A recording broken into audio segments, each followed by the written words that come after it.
আসসালামু আলাইকুম শেখ। ওয়ালাইকুম আসসালাম ওয়া রাহমাতুল্লাহি ওয়া বারাকাতুহু। জি, আমি পশ্চিমবঙ্গ থেকে বলছি। জি, বলেন। শেখ, আমার প্রশ্ন হচ্ছিল যে আমাদের সমাজে দেখা যায় কারো যদি পক্স হয়, যেটাকে চিকেন পক্স বলে আর কি। তো হুম। আহ, তো আমাদের এখানে বলে যে তাকে মশারি দিয়ে মানে আলাদা করে রাখতে হয়, তাকে কেউ ছুতে পারবে না। এমনকি বিভিন্ন ধরনের খাবার খেতেও নিষেধ করে, যেমন চিংড়ি মাছ, ইলিশ মাছ, হাঁসের মাংস, এই ধরনের আর কি। তো এগুলো কি কোনো কুসংস্কার না হাদিস কোরআনে এই বিষয়ে কিছু আছে, একটু জানতে চাচ্ছিলাম। চিকেন পক্স যে হয়ে থাকে, জি শেখ। এটা যদি ছোঁয়াচে ধরনের রোগ হয়, ছোঁয়াচে রোগ আছে বেশ কিছু রোগ, যেমন চুলকানি, পাচড়া, কি এগুলো হচ্ছে ছোঁয়াচে রোগ। তো এইরকমই চিকেন পক্সটাও ঠিক ওই রকমই। চিকেন পক্স সাধারণত হলে একজনকে হইলে আরো বাড়িতে আশেপাশে যারা আছে তাদের হওয়ার সম্ভাবনা আছে, জরুরি নয় যে হয়ে যাবে, অনেককে হয় না। আমাদের বাড়িতে আমরা দেখেছি যে কাউকে হইলো কাউকে হইলো না, কিন্তু আহ, একটা মাধ্যম, সে মাধ্যমটা আল্লাহর ইচ্ছাই, আল্লাহ তাদের তাসির রাখলে রেখেছেন আল্লাহ রাব্বুল আলামিন। যদি আল্লাহ চান তাহলে হবে, না হলে হবে না, আল্লাহর মাশিয়াতের সাথে সম্পর্কিত। তো যেহেতু সেখানে একটা ছোঁয়াচে হওয়ার সম্ভাবনা রয়েছে, সুতরাং কেউ যদি মশা দিয়ে ঢেকে রাখে অথবা তাকে আলাদা রুমে রাখে, তো সেটা যায়, সেটা নিষিদ্ধ কিছু নয় বা আপত্তিকর কিছু নয়।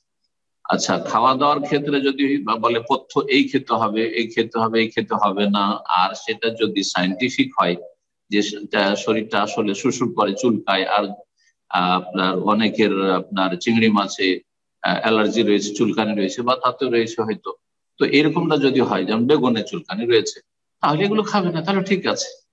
কিন্তু যদি এগুলো যদি সায়েন্টিফিক বিষয় না হয়, তাহলে তখন কুসংস্কার বলা যাবে। যখন এই বিষয়টি জিজ্ঞাসা করেছেন, তো একটি কুসংস্কার, বরং সেটি বেদাত এবং শিরক।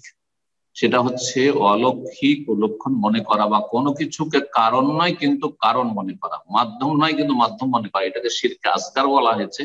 আর ইসলামে যেহেতু তার অস্তিত্ব নেই, সেটা হচ্ছে বিদআত।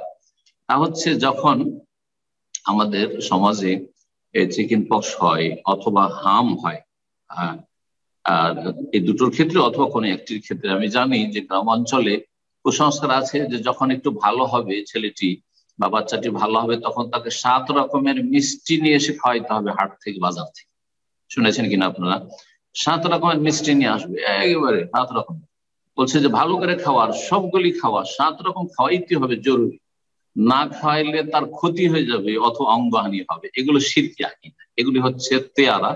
আর নবী সাল্লাল্লাহু আলাইহি ওয়াসাল্লাম বলেছেন, আত্মেয়ারা তো শিরকুন, অলৌকিক লক্ষণ হচ্ছে শিরক। আমরা কয়েক সপ্তাহ আগে বিষয়টি আলোচনা করেছি। তো এটিও একটি অলৌকিক কোনো কিছুকে মনে করা, কুলক্ষণ মনে করা, যে এখানে জিন শয়তান ক্ষতি করে দিবে। সুতরাং এই ধারণা এখানে কাজ করছে, কিন্তু এই ধারণা বদ্ধপরিকর যে এই বাচ্চাকে খাওয়ানো হচ্ছে না, বাচ্চাকে খাওয়ানোর মাধ্যমে তার জিন জিন দ্বারা এগুলো আক্রান্ত হয়েছে, জিনকে খাওয়ানো হচ্ছে।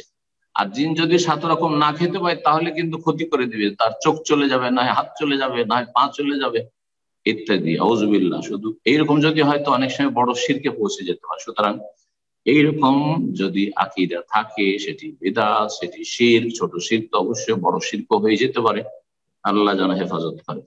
তো যতটা আহ চলবে ততটা চলবে, আর যা চলবে না সে সম্পর্কে জেনে রাখতে হবে যে এইরকম ধারণা চলবে না। তো আশা করি বিষয়টি বুঝতে পেরেছেন। জি।